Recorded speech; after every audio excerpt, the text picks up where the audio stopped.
Captain Jake Morrison stared at the massive alien ship through the view screen of his exploration vessel. The UES Pathfinder was small compared to the sleek warship that had appeared out of nowhere near the edge of human space. Jake had been a deep space explorer for 15 years, but this was his first time meeting aliens. "Sir, they're sending us a signal," said Communications Officer Betty Clark from her station. "It's some kind of universal translator protocol." "Put it through," Jake ordered, straightening his uniform. The bridge crew of 12 humans watched nervously as alien symbols appeared on their screens. A stern voice filled the bridge. "Unknown vessel, you have entered Galactic Empire space without proper documentation. Prepare for inspection and classification protocols." Jake looked at Dr. Lisa Grant, the ship's xenobiologist. She shrugged and whispered, "Just be honest, Captain. We don't know their customs yet." Jake activated the communication system. "This is Captain Jake Morrison of the United Earthship Pathfinder. We're explorers from Earth. We didn't know this was your space. We're happy to talk." There was a long pause. The alien voice returned, sounding confused. "Earth is not in our database. What classification code does your species hold?" "Classification code?" Jake asked. "We don't have one. We're humans. We're just exploring space and seeing what's out there." On the alien command ship, Admiral Zex Thala studied the readings from the human vessel. The Admiral belonged to the Kalari race, tall beings with blue skin and 4 arms who were known throughout the Empire for their careful planning and attention to detail. Everything in the Empire had proper procedures, classifications, and records. "Chronicler Volmesh," the Admiral called to the insect-like creature hunched over a data terminal. "What do our records show about this species called humans?" Volmesh clicked his mandibles nervously. His 6 legs tapped rapidly as he searched through the vast Empire databases. "Admiral, this is very strange. There are no records of humans anywhere in our files. No first contact reports, no trade agreements, no threat assessments, nothing." "That's impossible," Admiral Zexathala said. "The Empire has detailed records of every species in this galaxy. We've been keeping track for 3,000 years. "Sir," interrupted Science Officer Nalthek, "their ship design doesn't match any known technology patterns either. It looks like they combined parts from different alien technologies, but they did it in ways that shouldn't work." Back on the Pathfinder, Jake made a decision that would change galactic history. "Would you like to come aboard our ship for coffee? We can talk face to face. It's easier that way." The alien response took even longer this time. "Coffee? This term is not in our translator database. You wish to engage in social interaction before formal classification?"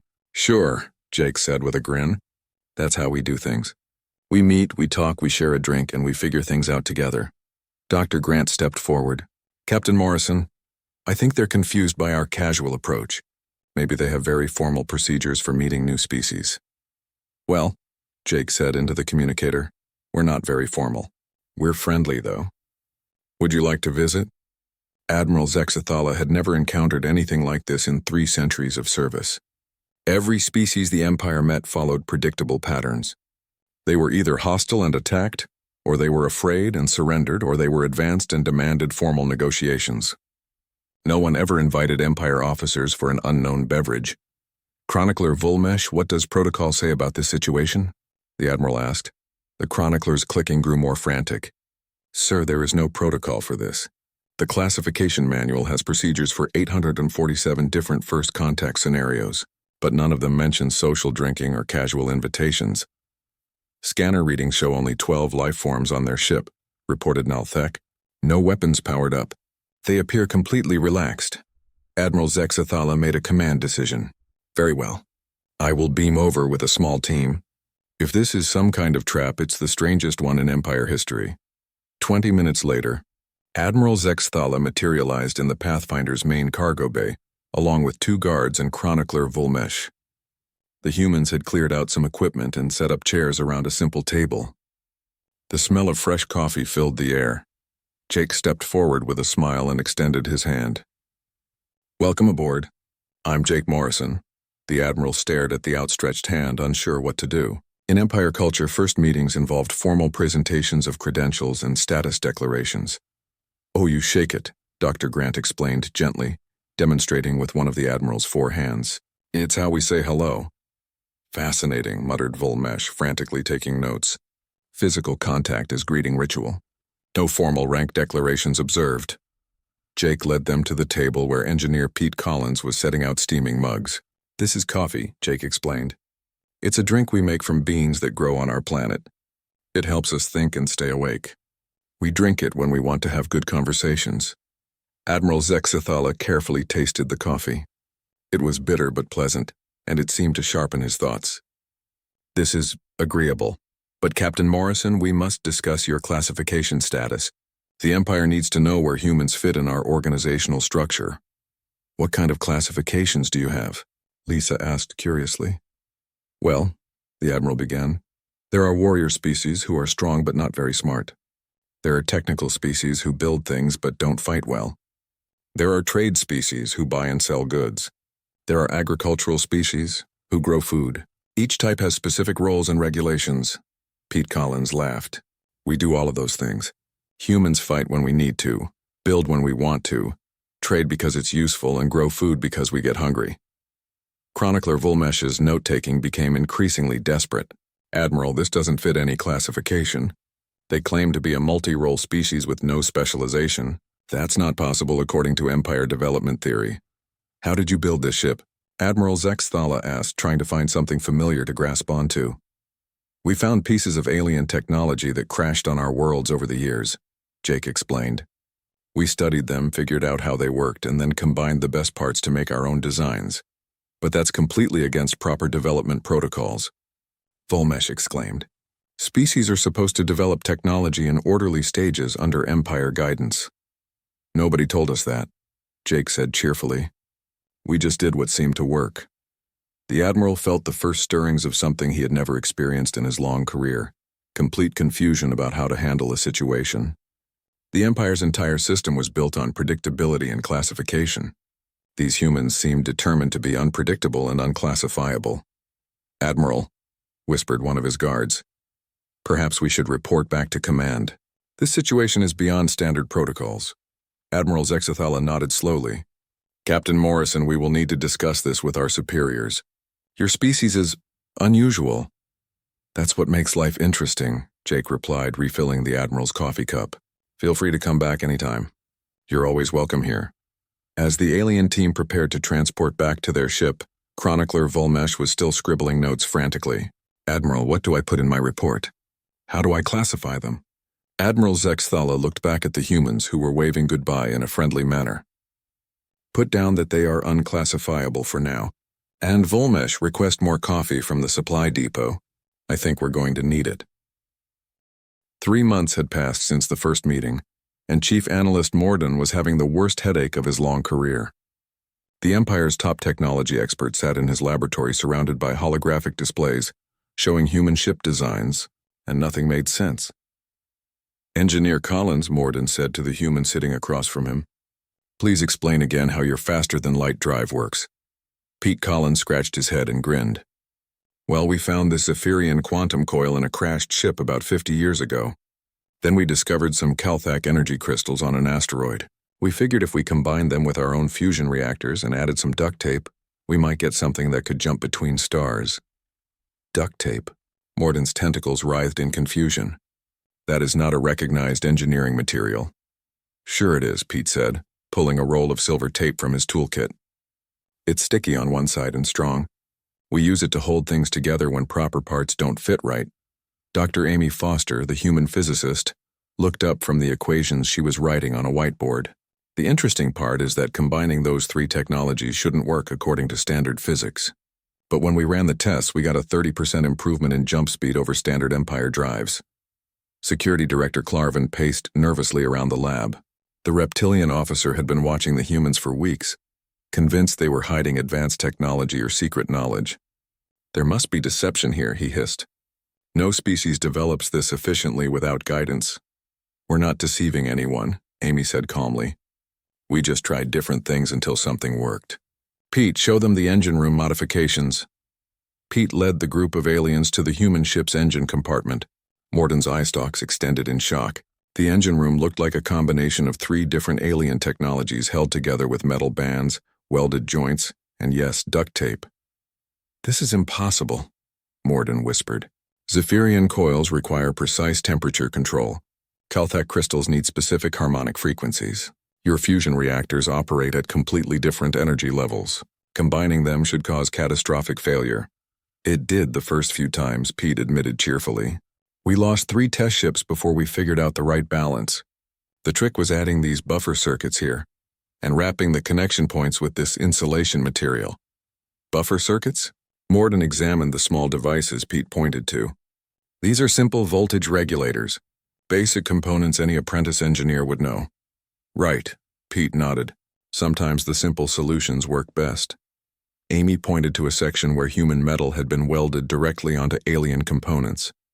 We also discovered that if you adjust the crystal frequency to match the quantum field fluctuations, you can boost the efficiency by running everything slightly out of phase. Running systems out of phase is forbidden in Empire engineering codes, Morden said weakly. It causes instability. Only if you don't compensate for it, Amy replied. We added these stabilizing gyroscopes here, and this feedback loop there. It smooths out the fluctuations. Clarvin studied the modifications with growing suspicion. Where did you learn to make these adjustments? What species taught you these techniques? Nobody taught us, Pete said. We just experimented. When something didn't work, we tried something else. When it kind of worked, we tried to make it work better. But experimentation without proper theoretical foundation is dangerous and wasteful, Morden protested. The Empire has spent centuries developing safe, tested procedures for technology development. Amy showed them a tablet displaying hundreds of technical documents. We read all the theoretical papers we could find from different species. Then we tried combining the theories in new ways. Most in our experiments failed, but the ones that worked gave us some pretty interesting results. Show them the gravitational manipulator, Pete suggested with a grin. Amy led them to another section of the ship where a device hummed quietly. We found some hegemony gravity technology and combined it with Kalari shield generators and our own computer systems. The result lets us create localized gravity fields for artificial gravity in our ships. Morden examined the device carefully.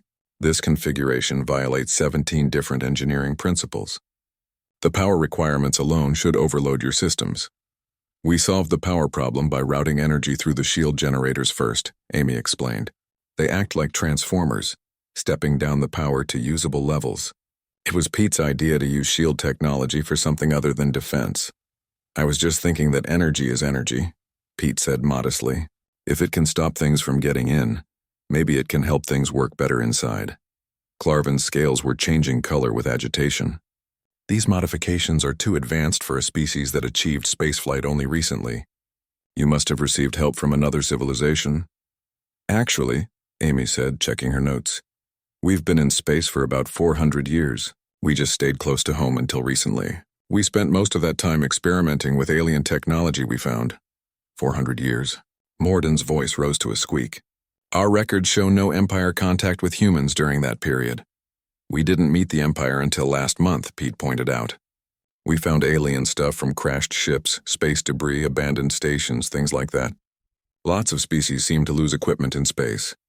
You reverse-engineered alien technology without any guidance or formal instruction? Clarvin asked in disbelief. We had to, Amy said. We found this amazing technology just floating around, but it came without instruction manuals. So we took it apart, figured out how it worked, and then tried to build our own versions. Show them the workshop, Pete suggested. They moved to the ship's main engineering bay, where half-finished projects covered every available surface. Humans worked at various stations, modifying alien devices and testing new combinations of technology. This is engineer Linda Hayes.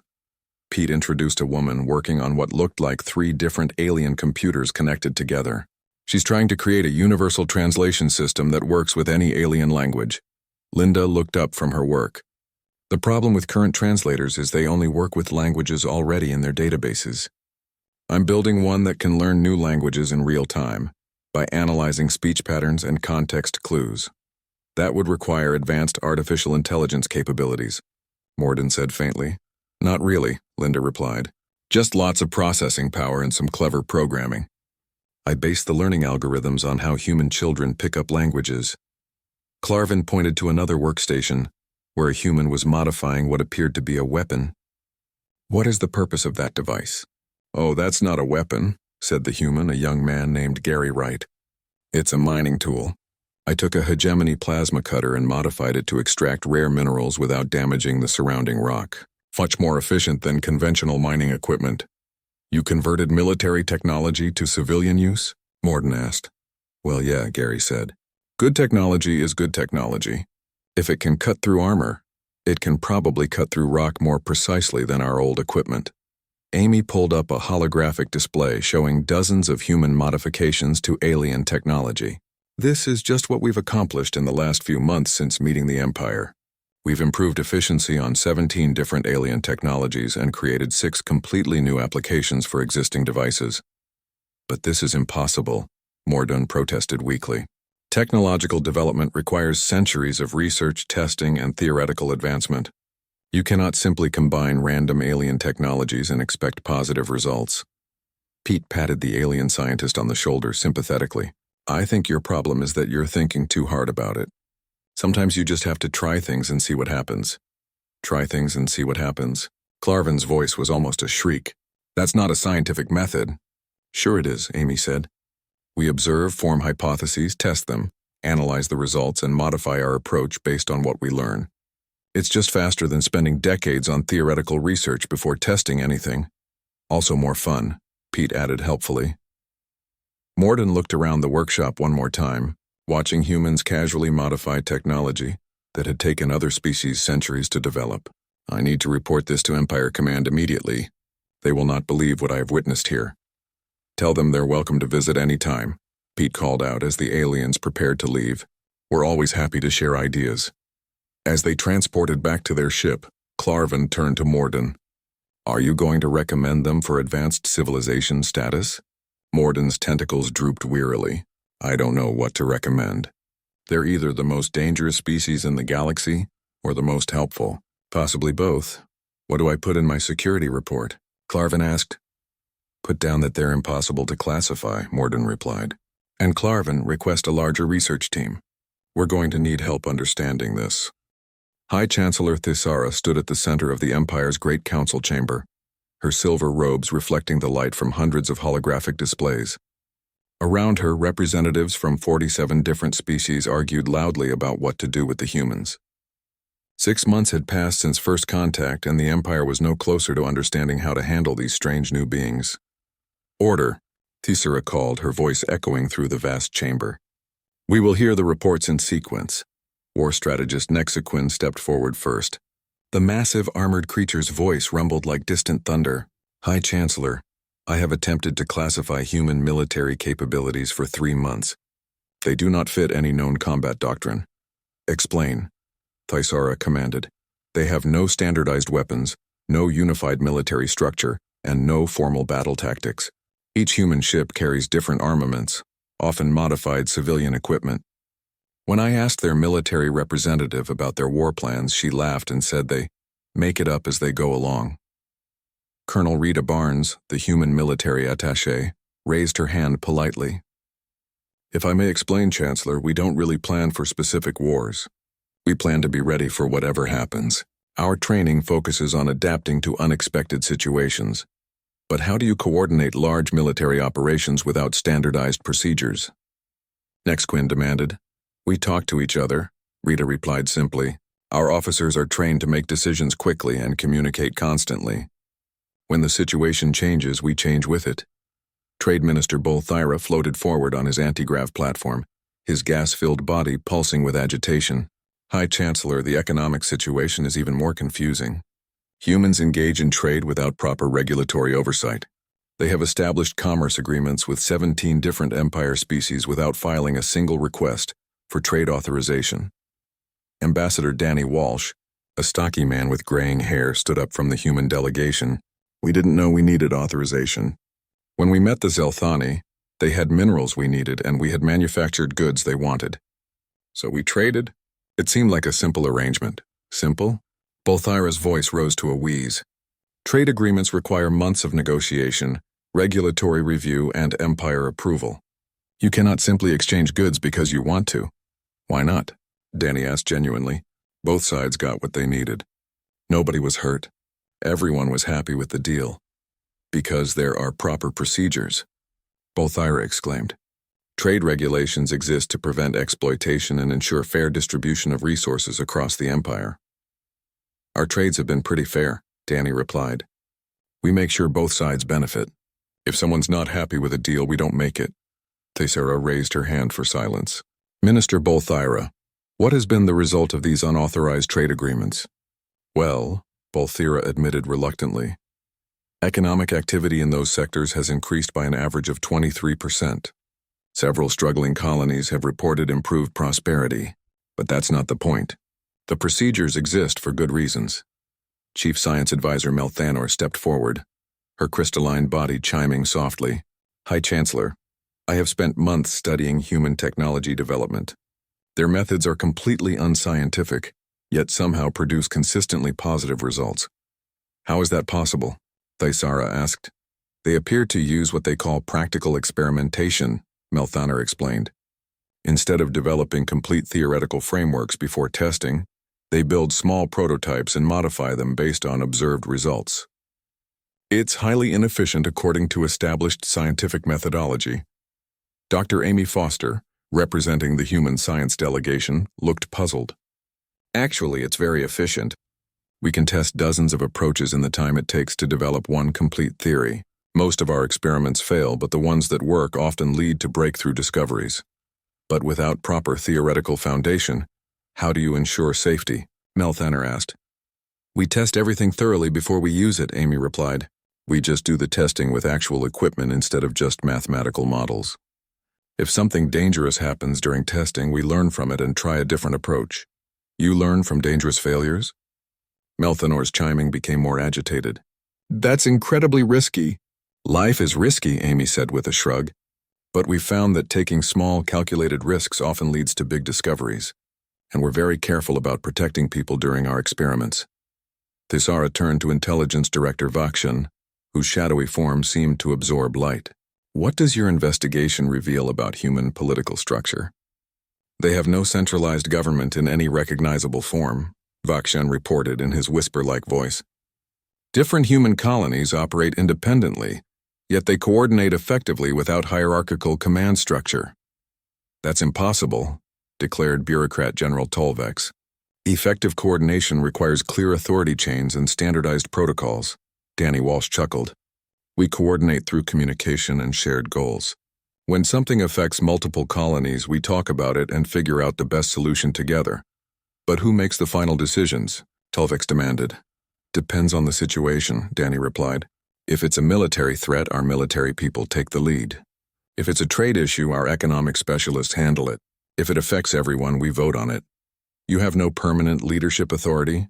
Thesera asked in amazement. We have leaders for specific situations, Danny explained. But we don't think any one person or group should have permanent power over everyone else. People should have a say in decisions that affect their lives. The chamber erupted in shocked murmurs. The idea of distributed authority was revolutionary in Empire culture, where clear hierarchies had maintained order for millennia. Chronicler Vulmesh scuttled forward, his multiple legs clicking on the chamber floor.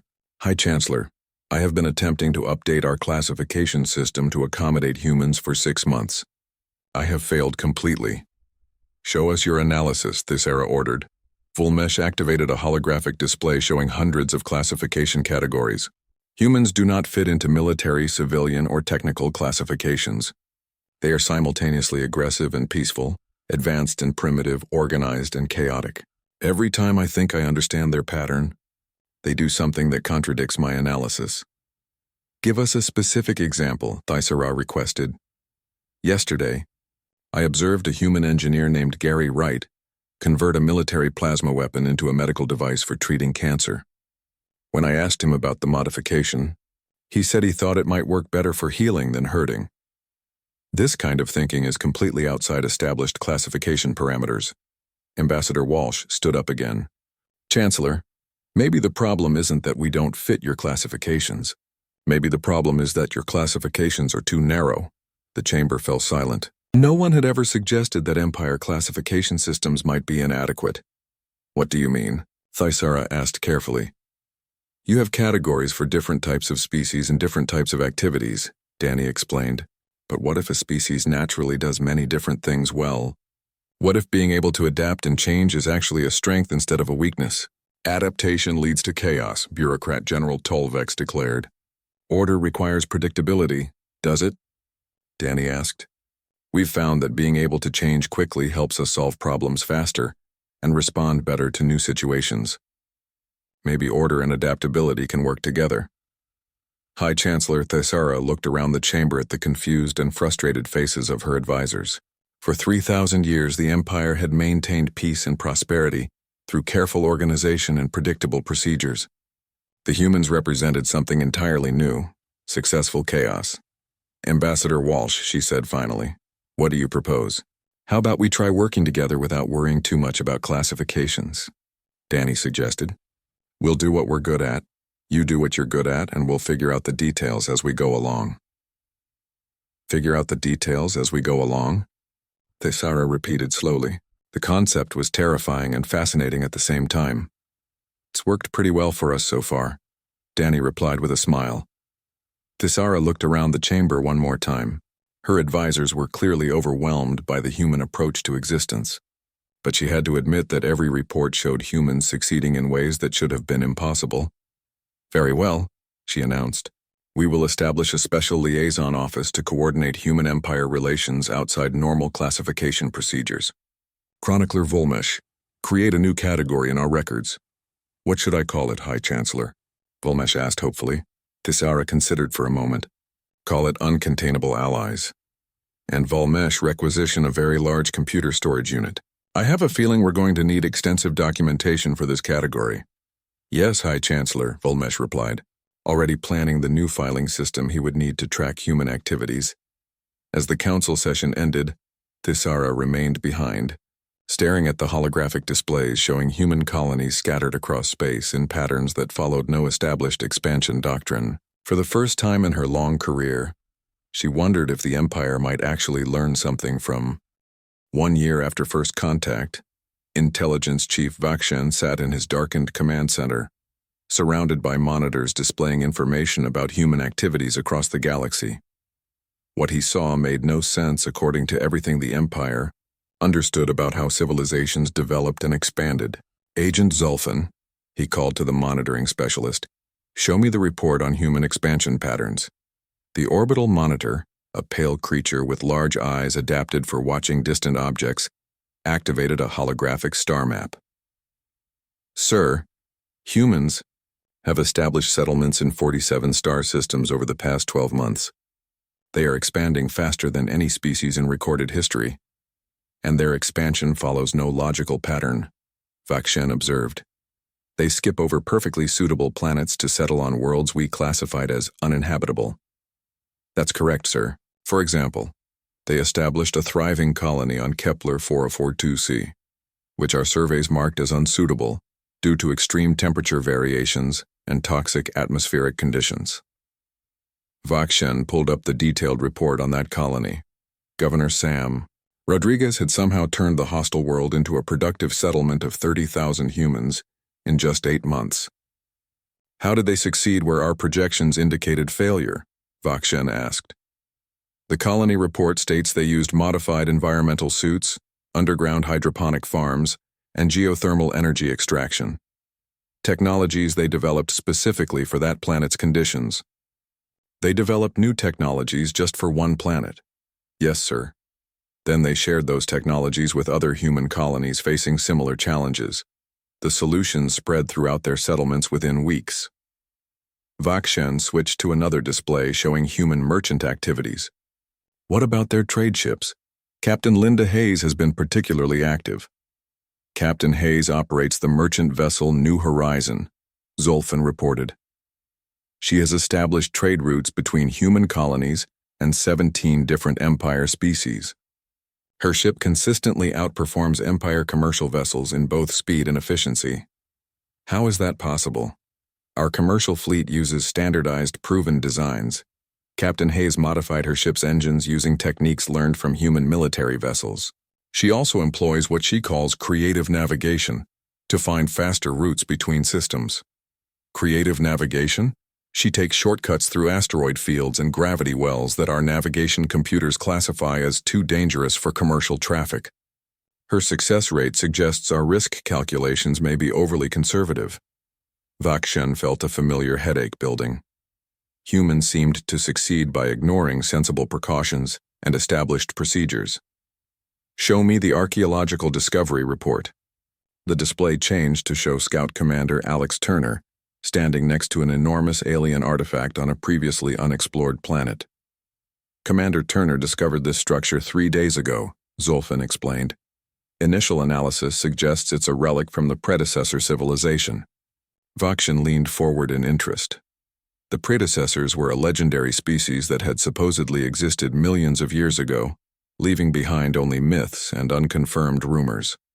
Empire archaeologists had searched for predecessor artifacts for centuries without success. How did Turner find it when our surveys missed it? He wasn't looking for it, Zulfin replied. He was investigating unusual mineral readings on the planet's surface. The artifact was buried under 2 kilometers of sediment. Commander Turner decided to dig deeper when his initial scan showed artificial metal compositions. He decided to dig 2 kilometers down based on metal readings? According to his report, the metal had an interesting pattern that made him curious. He states that curiosity is worth a little extra work. Vakshen pulled up Turner's personnel file.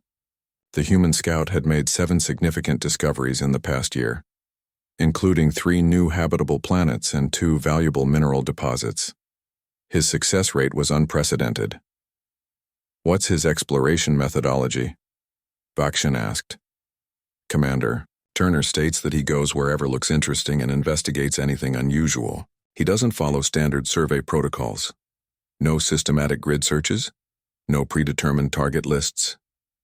He says systematic searches miss things because they focus on what you expect to find instead of what's actually there. Vakshen switched to domestic reports. Even more disturbing were the intelligence summaries about human conflict resolution. Tell me about the incident in the Tau Ceti system. 2 Empire vassal species, the Gurnathi and the Pelians, have been fighting over mining rights in that system for 37 years, Zulfin explained. Last month, Governor Rodriguez visited the system to investigate human settlement possibilities. And he solved the conflict in 3 days. 3 days? Vakshen's voice rose. Empire mediators have been working on that dispute for decades. Governor, Rodriguez suggested that both species mine different parts of the asteroid belt and share the profits from a joint processing facility. He pointed out that they were spending more money on fighting than they could ever make from exclusive mining rights. That solution was proposed by Empire mediators 5 years ago. Both species rejected it. According to Governor Rodriguez's report, he took representatives from both species to see a human asteroid mining operation. When they saw how much more efficient cooperative mining could be, they agreed to try the joint facility approach. Vakshen rubbed his temples. He solved a 37-year conflict by showing them a better way to make money? Yes, sir. The joint facility is now operating at 130% of projected efficiency. Both species are earning more than they ever did fighting over exclusive rights. What did our mediators think of this development? Mediator Quelton submitted a report stating that Rodriguez's approach violated established conflict resolution protocols by introducing unauthorized variables into the negotiation process. What unauthorized variables? Practical demonstrations of alternative solutions. Vakshen stared at the report for a long moment. The Empire's most experienced mediators were complaining that humans solved problems too effectively.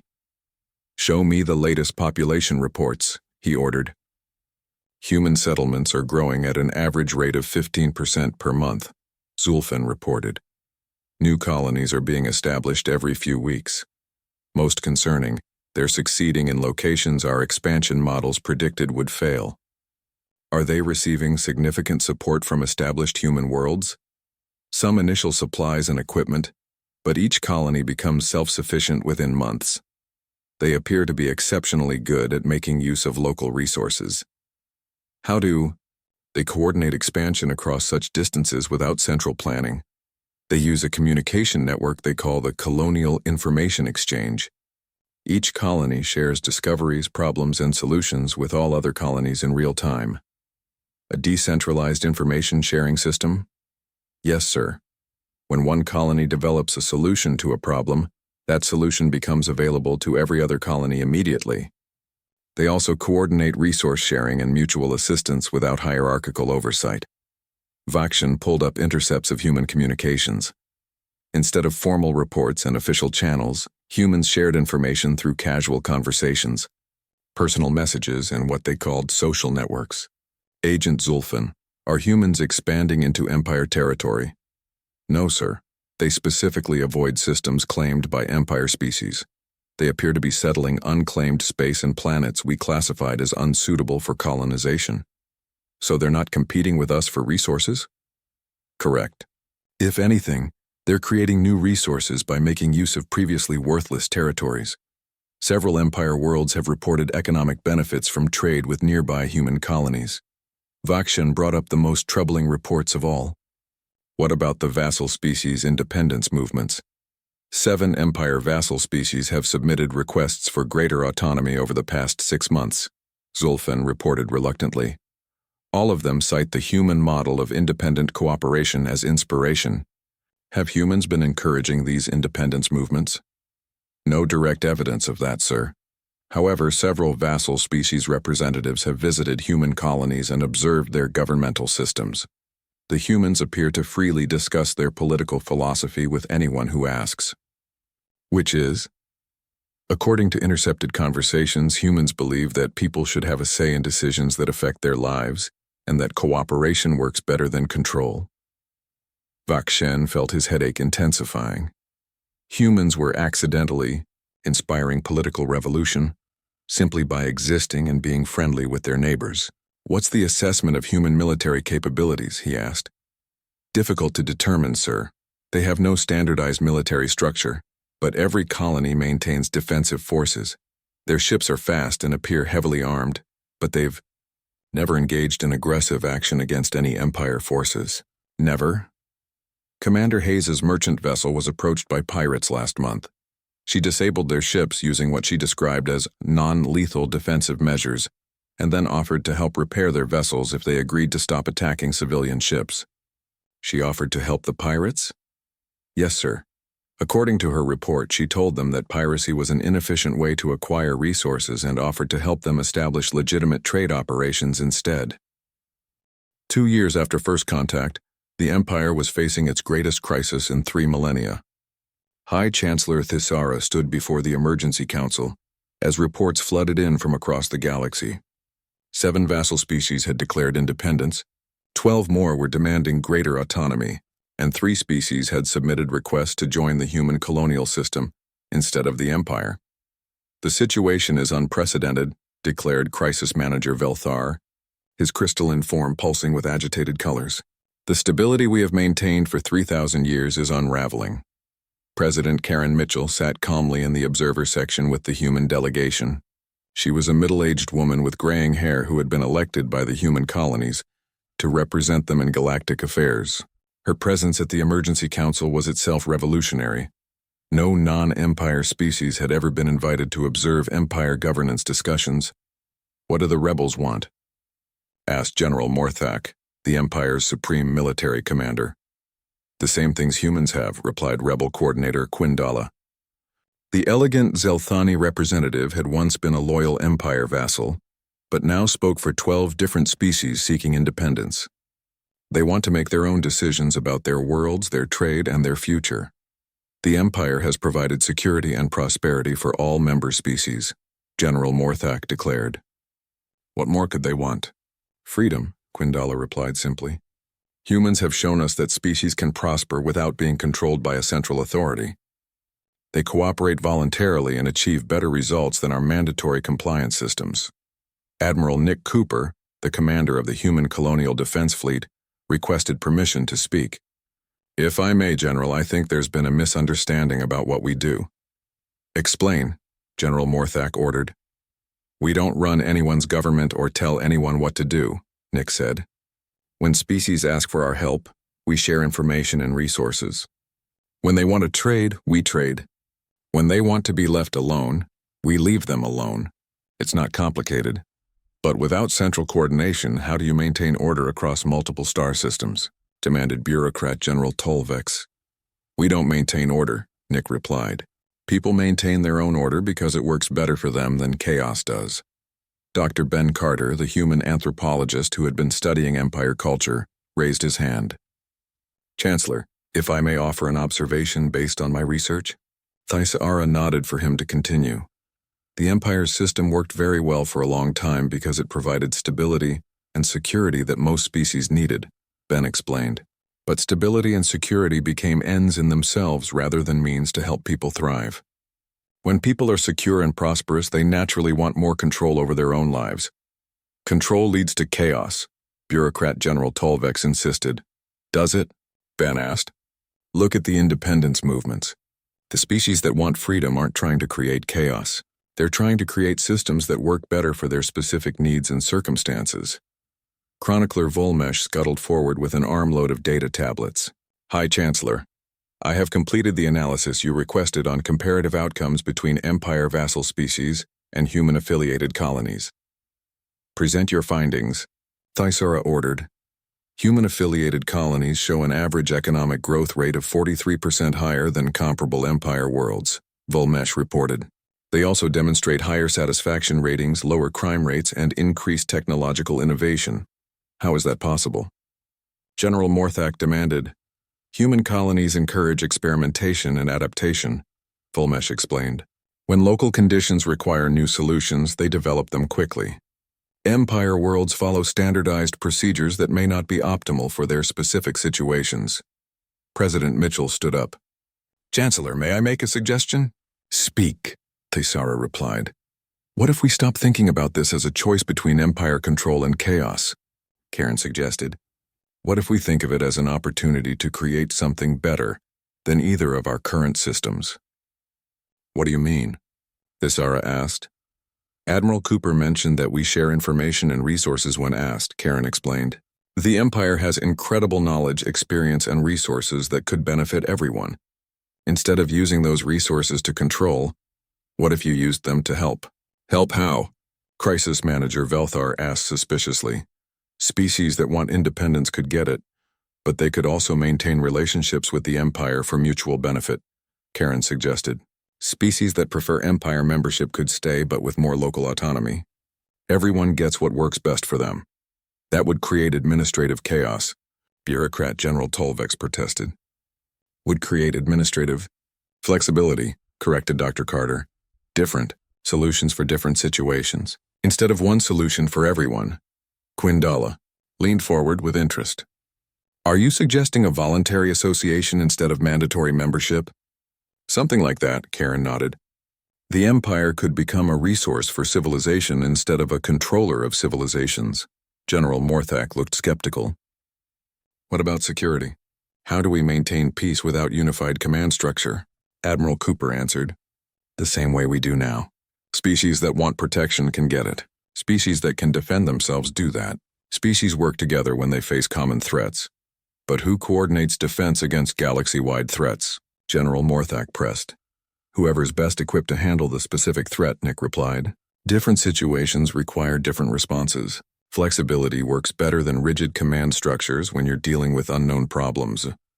High Chancellor Thaisara had been listening quietly to the discussion. For 2 years, she had watched the Empire struggle to understand and contain human influence. Every attempt to apply traditional solutions had failed or made the situation more complex. Chronicler Volmesh, she said finally. What would be required to restructure Empire operations along the lines President Mitchell suggests? Volmesh's mandibles clicked rapidly as he processed the question. It would require completely revising our governmental, economic, and military frameworks, High Chancellor. We would need to develop new procedures for voluntary association, resource-sharing agreements, and flexible coordination protocols. How long would such a revision take using current Empire procedures? Thaisara asked. Approximately 47 years for full implementation, Volmesh replied. How long would it take using human methods? She asked. Volmesh looked at the human delegation. According to human methodology, we would begin immediate implementation of basic frameworks and modify them based on practical results. Full implementation could occur in stages over 18 months. 47 years versus 18 months, Thaisara mused. The difference is significant. High Chancellor, General Morthak said urgently, Restructuring the Empire based on human suggestions could destroy everything we have built. General, Thaisara replied calmly, our current system is already being destroyed by its inability to adapt to changing circumstances. Perhaps it's time to build something better. President Mitchell spoke up again. Chancellor, we're not suggesting you destroy the Empire. We're suggesting you transform it into something more flexible and responsive to the needs of all its members. And if this transformation fails, demanded Crisis Manager Velthar. Then we try something else, Karen replied with a shrug. Failure is how we learn what doesn't work so we can find what does work. You would risk galactic civilization on experimental governance? Velthar asked in shock.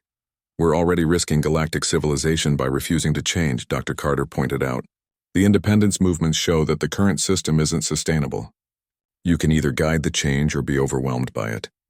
Thaisara looked around the chamber at the faces of her advisors. Some showed fear, others confusion, but she also saw curiosity and hope. For the first time in centuries, the Empire was being offered a chance to grow instead of just maintaining what already existed. Very well, she announced. We will implement what I am calling the Uncertainty Accord. The Empire will transform from a controlling authority to a supporting alliance. Species may choose their level of participation based on their needs and circumstances.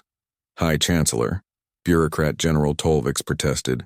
This goes against every principle of stable governance. Bureaucrat General, Thaisara replied firmly. Our principles of stable governance are being rejected by the people we govern. It's time to develop principles of adaptive governance. What should I record as the official classification for this new system? Chronicler Volmesh asked. Thaisara smiled for the first time in months. Record it as successful uncertainty, a framework for galactic cooperation.